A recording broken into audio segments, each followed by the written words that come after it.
Hello, Pashur. Welcome to the podcast. Thanks for having me on, man. I really appreciate it, Chris. As I was looking through Instagram, I ran across today's guest, Pashur's digital illustrations. I quickly realized how talented he was, and upon researching more about him, I found out not only is Pashur a fantastic digital artist, but he is also a renowned body painter. Some of Pashur's clients are the Rolling Stone magazine, MTV, Playboy, Nicki Minaj, Sci-Fi, TNT, and I promise you there are a lot more recognizable clients. And before we start, Pashur, where can people learn more about you? Thanks. For those that want to check out my work, you can check out my illustration work at PashurIllustration.com. That's Pashur, PashurIllustration.com. And my Instagram is Pashur Illustration. If you want to check out my body paint work, my work is at CanvasAlive.com. And my Instagram is Pashur Bodyguards. Please give me a follow, send me a message. We'd love to hear from everybody. Fantastic. And listeners, connect with Pashur, and I appreciate if you hit the subscribe and like button for our show. So Pashur, your website says you studied graphic design and illustration in college, but before attending college, you drew caricatures. Did you know you were going to pursue a creative career growing up? Yes. From the get-go, even as a kid, I knew I wanted to be an artist. Like at age 3, I was drawing. It looked like spaghetti on paper, but for 3-year-olds, it was pretty good. And then as I got older, I would collect comic strips, the newspapers, thinking I was going to grow up to be a cartoonist. And then that moved into like illustration work. And then around high school, I was thinking about commercial art, not knowing it was called graphic design at the time. I just knew it was commercial art. And then a buddy of mine in school said, hey, let's go get a job drawing characters at this theme park called Opryland. I was like, they're not going to hire us. We're kids. We're little punks or something. And he was like, no, this is what they're looking for. They're looking for people our age, high school and college, to draw characters at the theme park. So we went and auditioned or applied for the job, tried out, and we got the gig. We got the job. And I was like the worst salesman of the year. I literally was like coming with like the lowest ranking every year. My first paycheck there was like $1.52. I'm not even kidding you, after supplies came out. And then the next year I was like, okay, I got to get better at this. So I worked on my style a bit, and I became like the top seller. Like there was me and another guy, the guy that talked me into getting the job there. The two of us were like the top sellers there for like years. And so while this was going on, I started art school at Memphis College of Art to get a degree in graphic design. And I was like, oh, I love graphic design. I love doing this. And that's what I thought I was going to do. I learned like Photoshop 2 because that's what was out at the time. So it was like not as advanced as it is now, because we were doing all of our designs like mechanical boards and things like that. And I was on track to be a graphic designer, art director, and creative director. And so I graduated college. I know I'm kind of going on from what you asked, but I'm going to keep going here. But I graduated and I got an art director position at a planetarium in Nashville where I'd grown up. And it was a fun job. I really loved working there. But I was making more money doing freelance humorous illustration work for like coloring books and other projects. Was I raking in the dough? No. But did it pay more than my art director gig? Absolutely. So about 2 years later, I quit my job and focused on doing freelance illustration work for magazines and so on. And then even though I enjoyed the illustration work, which I loved doing, it was like pen and ink and watercolor and whatnot, I wasn't part of like the cool kids circle of other illustrators and designers in town. And I was getting some fun gigs, but at the same time, I felt like I got like a lot of scraps. And I was like, I need to do something different, something that sets me apart than everyone else. And I had this airbrush makeup, and I thought, what if I body paint a model for like a commercial image? So I built this sci-fi set and painted a pregnant model up like a cyborg incubating a cyborg baby in a glass casing. And I called it Motherboard. And I was really hooked. And I was like, this is different. It's exciting. And this sets me apart from everyone else. This is for me. I would show my illustration portfolio around to places, and they would say, thanks for bringing your portfolio. See ya. And I was like, well, before I leave, let me show you this other thing I'm working on. And they would say, oh my gosh, you did this. This is amazing. Because it'd be my body paint portfolio. And then slowly the body paint projects started trickling in. And this was back when only maybe 5 people in the States were even body painting. So a couple years later, I moved to Orlando, and the body painting really took off. Traveled all over the world. Life is good. 20 years of constant hustling and chasing gigs and trying to be innovative and that type of thing. Well, flash forward to 2015. I'm now living in LA. I've been living in LA for about 3 years, and I was kind of missing doing the illustration work. And I thought, I'd like to get back into doing some illustration work. So I created this whole new portfolio. I shopped around to thousands of magazines and companies and got literally 0 jobs. I mean, no one Really? even responded. No one even responded. And I was so frustrated. And I was like, okay, this really sucks. I need a new plan. And so I took a step back, and I hate to admit it, but my designs at the time, in 2015, the stuff I had pitched, they seemed a little dated. I was like, okay, this isn't fresh and modern compared to other stuff out there. So I need to do something a little bit more modern, or something more digital, for example. And I need to do some more stuff like that, which is more me anyway. But let me give that a try. So then I sort of did with this modern, updated digital style, or the Pashur 2.0 illustration style.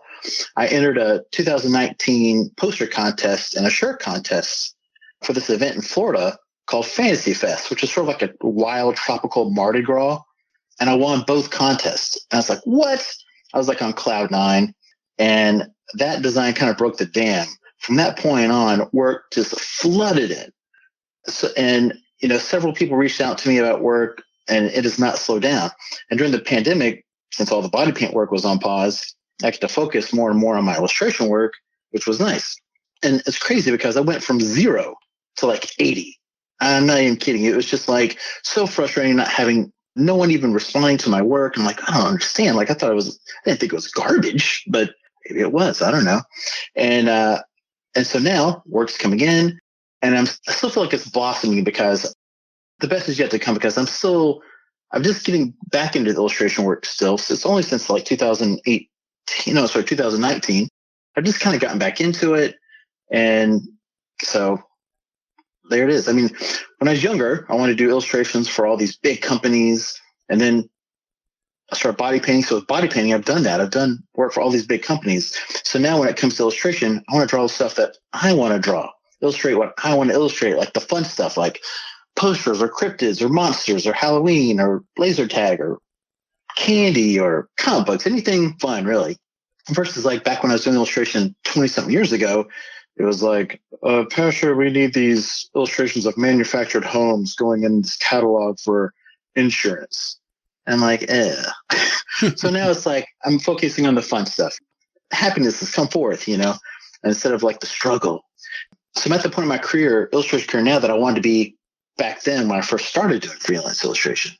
And so for my body painting, I'm still doing body paint projects for magazines and events and such. But moving forward, I'm going to focus, I think, more on the fine art aspect of body painting, selling my work in art galleries and whatnot. But I get to create what I want to instead of just paint a model just solid red or something. So I'm painting what I want to with the body painting and doing the illustration I want to do for my illustration career. And it's great. The best of both worlds, but it took me 25 years to get to it. I'm glad you told me that, because you're answering some of the questions I'm about to ask you.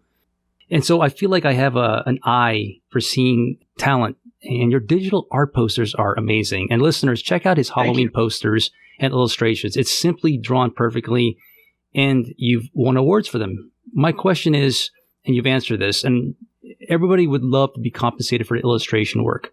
I know it can be a tough field to be recognized. And you mentioned earlier that you weren't being recognized, but you did something, and I don't know if I missed that, where people did start recognizing your work. I'm looking at this, I don't know if I'm saying this right, the Ragaroo Fest? The Rougarou Fest there you poster, go. yeah. That's, again, if you know illustration, you know when someone does digital illustrations very well, and this is an example of it. Now, you told me that you weren't doing or digital illustrations quite this way. What was the switch? How did you get it to where you were recognized? Is it simply just switching a style, looking at it in a different lens? How did that come about? So with my illustration style that I was trying to launch, I guess, in 2015, I was drawing sort of this little being people type characters, because I was trying to think of an illustration style that I could crank out fast. Sort of like I can do 2 or 3 of these a day if I needed to. If a client needs like a fast turnaround time, I can crank these out. Pow, pow, pow, pow. And so it was like pen and ink. I would ink it by hand, scan it in, color it digitally in like Photoshop. And it still just had like as an editorial style, it still is really good. But compared to other styles that, when I was like doing my research and going online looking at illustration work, I was like, there's nothing like what I was doing around, and not in a good way. So I was like, okay, what do I like? So I started downloading all these reference photos of like, I like how this person draws hands. I like the color in this piece. And I really have always liked styles that show black, the tone black or color black as a part of the design. And I was like, I want to do more stuff like this. But yet cartoonish is sort of like where I excel at versus like doing realism. So I'm not looking to do stuff that's not me. And so right before I did that Fantasy Fest illustration, I did a print of Krampus that I thought, I'm going to do a picture of Krampus. It's holiday season's coming up. Maybe I can sell a couple prints of Krampus. So I did that first illustration of Krampus around 2018. And I was like, kind of feels exactly what I've been looking to do all along. It's cartoonish, but yet it's stylized, it's modernized. It's right where I'm looking to be. And then, it's all kind of like in blacks, whites, and red tones. So I wanted to do some stuff that incorporated more color because I like really colorful illustrations. I submitted that Fancy Fest illustration. I literally, and this goes with almost every project I do, it is like playing the artist, meaning I'm like, oh, I got this great idea for a job. I sketch it out. And I'm like, no, it's garbage. I tear it up, throw it away, start to scratch. I'm like, okay, I need to resketch this out. This sketch was awful. It's not working. So then I sketched something out. I'm like, yes, now I'm finally hitting it. No, it's awful. What is this garbage? And I would literally like crumple up my concepts like 4 and 5 times until I got the concept that I was really wanting to pitch. And then as I was illustrating it, I'm thinking it's going to look one way. I'm like, you know what? It's going to look better if I illustrate it like this, like add this color here. And like many artists do, your image evolves into something greater than even how you pictured it. I pictured it one way, which I thought was pretty cool, but it turned out way cooler once I started rendering it. I literally have thousands of reference photos of artists that I've like, oh, this image is great. This image is great. I love this image. Love this monster here. Look how they did the fur on this creature or whatever. And then now I'm starting to reference my own images, which is a switch, because it's like, whoa, I never thought I'd be referencing my own images. It kind of lets me know that I found my groove finally. Like I said, it took me a long time to get there, but I finally feel like I'm in a good place with like my artistic vision, if that makes any sense. No, that makes sense. And it's awesome. You reinvented yourself. I want to transition to your body painting because I marvel at artists that can translate their art from medium to other mediums successfully. And again, listeners, this is where I was pretty blown away because I saw your digital illustrations and I was amazed by them. Only that I find out that you were a renowned body painter. It was a surprise. How did that come about? Because you have a robust, portfolio and the clients that you've done this for. How did you even transition to this? Well, like I said, I was doing illustration work and I wasn't part of the cool kid circle. Like I go to like these creative meetings that they would have locally in town. And I don't know, not to say that anyone was mean to me because they weren't, but like I just felt like it was like, oh yeah, there's Pashur. I'm like, hey, my art's good too. What's up? But like I don't think they saw it that way. I just need to do something to set myself apart. So I had been doing a little bit of airbrush tattoos, kind of like on the side on weekends. And I'm like, I got this airbrush tattoo makeup or airbrush body paint makeup, should I say.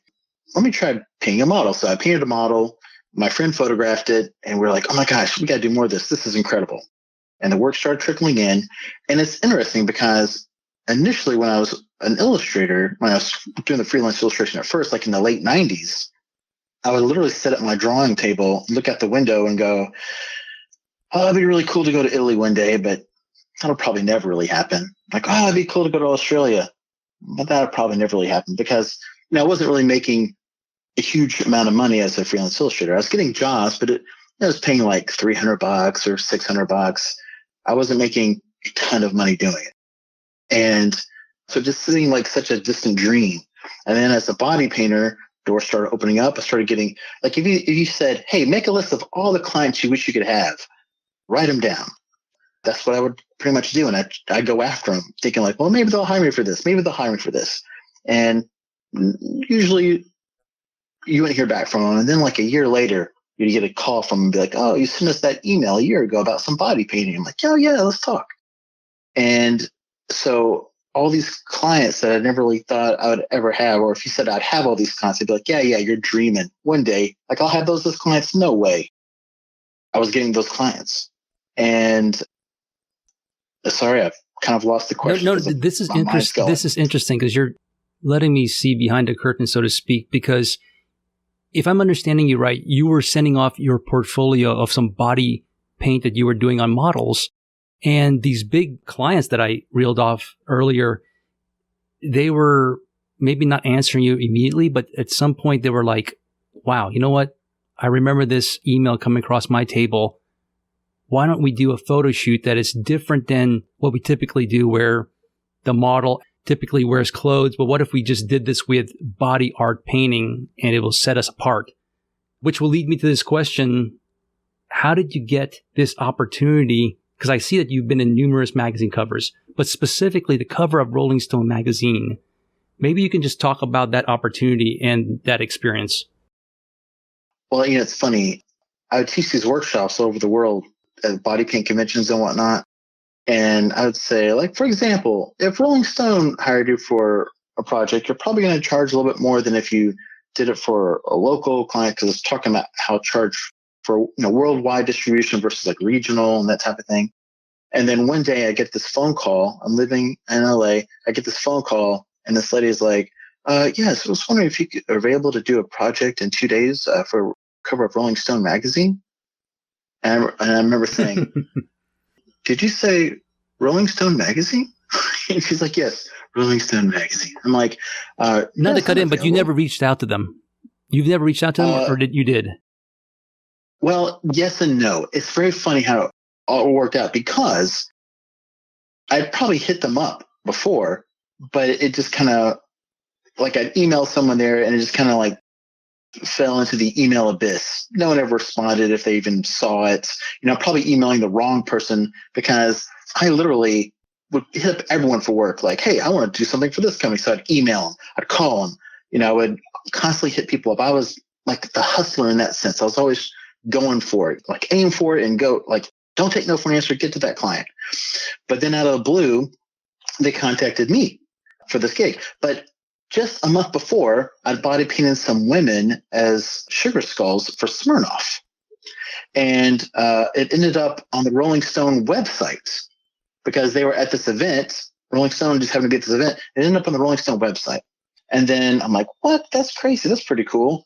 And then I get this call a month later, but I don't even think they saw the Rolling Stone website. This was by fluke. This is sort of like crazy timing. And so I did the gig painting up the band 5 Seconds of Summer.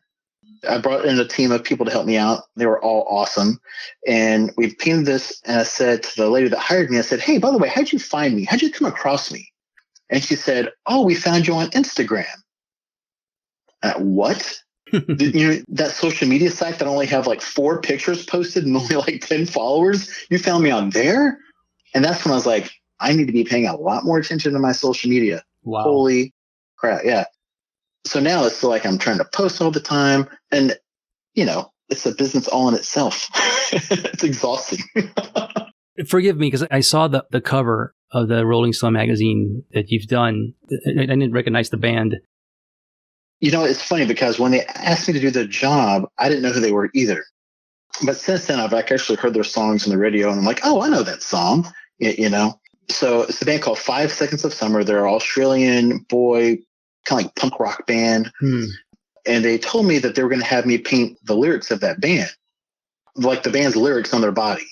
And we were like, okay. And we're like, well, how are we going to do this? So we're trying to figure out how we're going to paint the band. And when we show up, they have a graffiti guy graffitiing, tagging like a backdrop. And they said, we want to match this. And we're like, oh, okay, that's a lot different than how we were picturing it, but that's fine. So we're waiting. About 5 hours go by. And they're like, okay, we need you to paint this band. You have about an hour. And we're like, oh, boy. Okay, so we got to paint fast. And so we're looking over like sheets with their lyrics, painting the lyrics on the band. We did it in about an hour and 15 minutes or so, maybe an hour and a half. And by that time, it was nighttime. And they shot that picture on the side of a house at night. It was nighttime, but they have lights on them. So it looks like it's inside of a studio, but it's outside of a house in the hills, out here in Hollywood, But, and then boom, rock and roll history. Crazy. Let me ask you this, because a few artists would ever reach these type of levels of just having their work out there. How does that feel to you, your family, your friends, when your art is in front of the Rolling Stone magazine? Do you get used to that, or is that still exciting to you? I never complain. I never complain. I mean, it's a good feeling, It's like it makes you realize you're on the right track of doing what I guess what you're supposed to be doing. I mean, like my family, like my sister is like, oh, this is so cool, and she'll like share something on Facebook. My other brothers are kind of like in their own world. They're not in an artistic kind of world.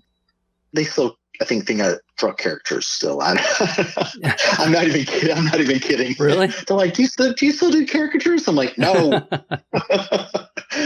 But like, like friends that I've made throughout the years, they're always giving me nice shout outs online, whatever. And I'll be like, oh man, I haven't talked to them in so long. I should probably call them and say hello. It makes me kind of feel guilty, like, oh man, they're giving me this shout and I haven't even talked to them in years. But that's really nice, Yeah. So it's a good feeling seeing your work being praised. It's like that Rougarou Fest poster, or the Rougarou, as they would say. Like, I did that poster recently, and I really wanted to step up my game, level up as far as doing the illustration work. So I came with this cool design, pitched it, and I was like, I hope they like it. Because it's so different than anything that I ever had in the past. And it's gotten great feedback, and people that I don't know are like, they're joining my mailing list and following me on Instagram. And I'm like, I think these people are following me because they go to that event. I'm not sure, but it's a good feeling. It gets like pats on the back, basically, for all those times when you struggled or stayed up for 3 days straight trying to get a job done, and all those type of, I don't know if you can relate, but like almost like artistic sacrifices that you've made with your life. Like, okay, I gotta miss that event. I gotta stay in and work over this holiday because I gotta get this deadline done. And it's sort of like pays off. It's like the little pat on the back. Let me ask you, what is the most memorable or craziest experience you've had working on a live canvas when you're painting one of these models? Well, if my body paint career could be summed up in a story, it'd be called The Misadventures of Pashur. Because there's so many, like for every great thing, there's just an equal like crazy thing that's happened, from models passing out and falling through a screen on stage to no telling what else. But as far as some of the memorable ones, I did a project for a pharmaceutical company where I had to paint some people as skeletons at like some very bizarre angles. And so like, for example, the photographer would be down low shooting upwards. And so you couldn't just paint a skeleton. You had to paint the skeleton skewed so that way it looked right on film. Does that make sense what I'm saying? Kind of like the chalk artist. So you're when you're looking at it from where you're painting it, it's distorted, right? And then it has exactly. Gotcha. And so that was really tricky. And so I had there's 11 people over my shoulder telling me kind of like what to do, in the sense of like, there was the pharmaceutical rep, there was the advertising agency, there was the client, there was an anatomy expert. And there's like all these people that were like, you need to change this, you need to change this, add this, change this. And so pulling that off, it was sort of like very memorable, because it was like, that's probably the hardest job I've ever done. And then probably one of the most gratifying was I painted some QR codes on some models where you could actually scan the model with your phone, and the company's website would pull up.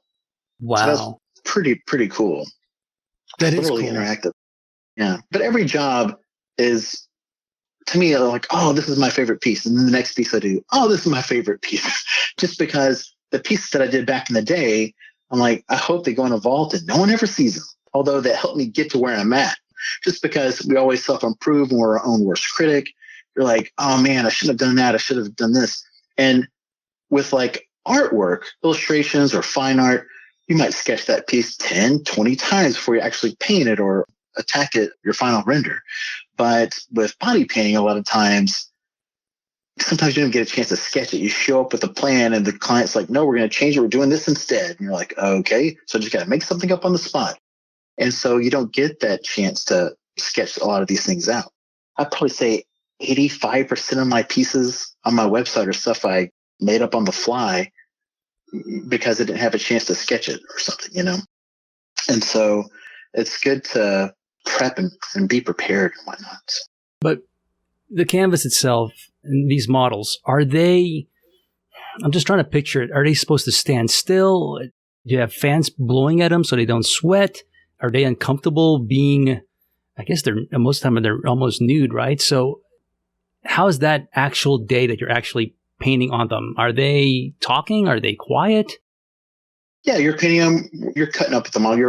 It's almost like you're a talk show host. You're like, oh, so what kind of music do you like? And blah, blah, blah. You're literally engaging the model as far as like conversation to kind of keep them preoccupied of sorts, and just kind of comes instinctively. And that way the time goes by fast and they're not going, oh, all I'm doing is just standing here for like 6 hours. To paint a model like a really good design, it usually takes around 5 to 7 hours to paint a model. And so you give them moments to like stretch, and like every minute you have them move their legs because you don't want them to pass out from locking their legs and whatnot. And other clients come in and talking to them, and they'll have music on. And sometimes it'll be in a situation where there's like a whole team of people and they're working, so everyone's just laughing and making jokes. Sadly, the models had to put up with my warped humor. It's just like, I should have told you I make a lot of jokes. But in many ways, I'm just trying to make the model feel comfortable because most of the time they are there nude. We're wearing very, very little. And it just kind of helps be like, oh, hey, this is all professional. Let's have a good time. Let's get you painted and make sure the client's happy and make sure you look badass and make sure we all look great. And I think they dig that. So. Many young illustrators may look at your career and want to follow your footsteps, particularly how you've successfully marketed yourself and you've had great success doing so many different projects and amazing clients. What advice would you give to a young artist? Make your portfolio awesome. Find your own style. Don't be cookie cutter. Like if you look at illustration work out there, so much of it is the same. I mean, don't get me wrong, there's a lot of different stuff out there too, but there's certain styles that I guess are trendy or whatever, and put your own spin on things and be creative. You're an artist, create, don't copy. But make your portfolio awesome. Make a list of everyone you want as a client and hit them up. Get off your butt, make those calls, market yourself, don't be lazy. Keep trying to level up your own skills. And just don't go with your first concept. Like come up with other concepts. Like make 25 sketches, and if you make 25 more sketches, you're probably gonna have a better idea in that second batch of 25 sketches. So keep trying. And lastly, don't be a pretentious jerk. Which, not to say they are, but I'm just saying like just be like, I don't want to say humble is the word, but just be positive about your strong points, know what your weaknesses are and improve them, and just make awesome art. I had this question that I always ask artists, but I don't have it here on my list today, but I wanted to ask you this, and because I've asked this before. When you started your career many, many years ago, getting out of school, did you expect your career to be exactly the way it turned out? Has anything changed or been a surprise to you? It's totally not how I thought it was going to be. I mean, when I was in art school, I thought I was going to be a graphic designer, and I would try to come up with the best stuff I could come up with and that type of thing. So even graduating college, I'm thinking I'm going to be a graphic designer. That's going to be my life plan, my game plan for life, as far as career wise. And then I was enjoying doing the illustration more and made more money at it. So I broke off from doing the graphic design, which I still do it, graphic design every once in a while. Even with illustrations, I mean, all that stuff comes into play with like a poster design or a logo or something. But so I was like, as a kid, it was going to be a cartoonist, but then I was an illustrator, then I was a graphic designer, was doing graphic design, then I broke off and did freelance illustration. And then like a year after I graduated college, I started doing that body painting. And then that good 20 plus years of my life was focused on body painting. And that didn't really even exist when I was in art school. There's no guidance counselor to say, have you thought about body painting, Pashur? So then there's the body painting, but then it's come full circle back to the illustration work. And so in many ways, it's definitely way different than I thought it was going to be. It's like in many ways a roller coaster, but a good one. It's like I have no complaints because I've gotten to be creative.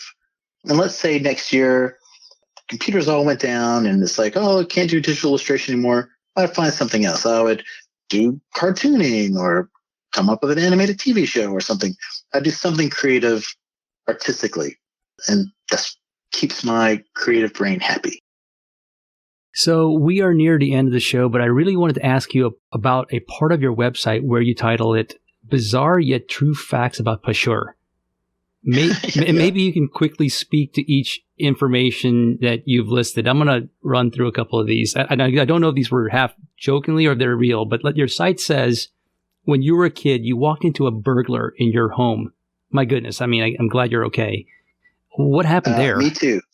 Okay, so on my website, I try to put some fun facts on there versus like a bio that sounds like every other bio, So I'm like, yeah, just put some fun facts. If anyone gives 2 cares, they'll reach out to me. So the burglar story. So when I was a kid, I got home from school and I'd be home about 2 hours before my mom got home. And so, not to get too graphic, but I was on the toilet. Wow. And I hear the burglar running, upstairs, like in like the bedrooms. And I'm like, oh my gosh, and I realized there's a burglar in the house. So I clean myself up and I'm like, okay, what am I going to do here? There's 2 doors. I'm going to make a run for the front door, run next door to my neighbors. But I'm worried that when I open up one of those doors, the burglar's going to be there. Right. So I'm like, if they are, I'm just going to have to push on through them and try to get away. So I open up the door. There's no one there. I ran outside the front door. Ran to my neighbor's house, knocked on the door, and he answers the door. And I'm like, Mr. Consigny, I'm like 9 or 10 years old or something. I was like, Mr. Consigny, there's a burglar in the house. Can you come check? And he's like, why don't we call the police? And I'm like, oh, yeah, that's a good idea. And so the police come and they search the house, whatever. They don't find anyone there. They had found a butcher knife, which was our butcher knife, but I guess they had grabbed it when they broke in case anyone walked in on them, type of thing. And they jumped out like an upstairs window, basically. And so they were probably looking for like drugs or something, or, who knows. But they're to tip the tale. Now, your site also says you once taught caricature workshop in a funeral home. Man, it's definitely not a place I think about where you would teach art classes. How did that happen? So I have a friend who is an artist up in Pennsylvania, and they were like, oh, you can have the workshop at our location. I went, okay. And I was like, you live in a funeral home, right? They're like, yeah. I'm like, okay, whatever. Cool. We'll do a character class. So because I was doing like a character tour, kind of showing people, like teaching like face and body painters. A lot of face painters dabble in body painting. A lot of body painters dabble in face painting. And I was like, I used to draw characters. I'll teach a character workshop. So I'm teaching characters there, and the class goes great. You never know it was in a funeral home, and everyone leaves. And so me and the people that own the place, we're going to go grab a bite to eat afterwards. And they're like, oh, let's go out the back. And as we're walking through, we see like the dead bodies and everything. Oh, gosh. And I'm like, oh, it just got real. Wow. So in case you forgot you're in a funeral home, surprise, you're still in a funeral home. As a kid, I would have been scared to do that. I've been like, I'm not going to go inside a funeral home. I'd be scared, And so it's funny how frightened of things like ghosts and monsters and things like that as a little kid to now be teaching in a funeral home. Wow. And it's interesting because I actually have friends that are body painters who have gone on to do like the funeral makeup arts where they do the makeup on the bodies to be presented at an open casket funeral and whatnot. And some of the stories they've told me is like fascinating. It's always for a good cause at the end, to help the families move on and heal. Good memories of those that have passed. Now, this can't be real, but your website does say you were rescued off Caribbean island by drug lords and they gave you a beer. Is this a joke? Yes. This is not a joke. Okay. So do I know they're drug lords? No. But do we really know? I mean, it was very interesting. So a client of mine, he hired me to paint his wife. He's like a rich oil guy. And he hired me to paint his wife in their private little guest house in the Turks and Caicos. And so he flew me and my wife to the Turks and Caicos. And the thing was, I was going to paint his wife twice, and then I get to spend the week on the island in their guest house. I'm like, done. So we're in the Caribbean, painted his wife. The next day, me and my wife had the day free. So we drive to this like natural animal preserve beach type area where there's like wildlife roaming and whatnot, free range and everything. Nothing dangerous, but just you can see the wildlife there. And so we're using our client's truck, and the truck gets stuck in the sand because the road becomes sand. There's no like warning sign that says like turn around here. And so at that point in time, the whole axle is underneath the sand. We can't even dig the car out. Mm. And so we're like, how in the world did this happen? So then mosquitoes are attacking us. And so we get in the car to get away from mosquitoes because there was like a mosquito infestation on the island because of a nearby cave breeding ground. And so I'm like, I mean, it's like right out of a horror story. You're like, this can't get any worse. So hours go by. We see this guy on a ATV four-wheeler. We flag him down, and he's like, I'll help you. And he tries to dig the car out, and the mosquitoes are attacking him. So then he jumps in our truck that we're in. So now we're with this Haitian guy. He was from Haiti, but he's working in Turks and Caicos. And he's like, mosquitoes no play. And we're like, yeah, we get it. We totally understand why you're in our truck, because it was like crazy, like hundreds of mosquitoes all over you. You couldn't even fathom it. My wife's starting to cry. She's upset. So he's like, I call my boss. My boss will come help. So he calls his boss. At this time, it's now dark. And these two giant like Escalades roll up behind us. And like 20 guys surround our truck. And they're like, roll down your window. So roll down the window. And I'm like, hey, guys. And they're like, you need help? And we're like, yeah.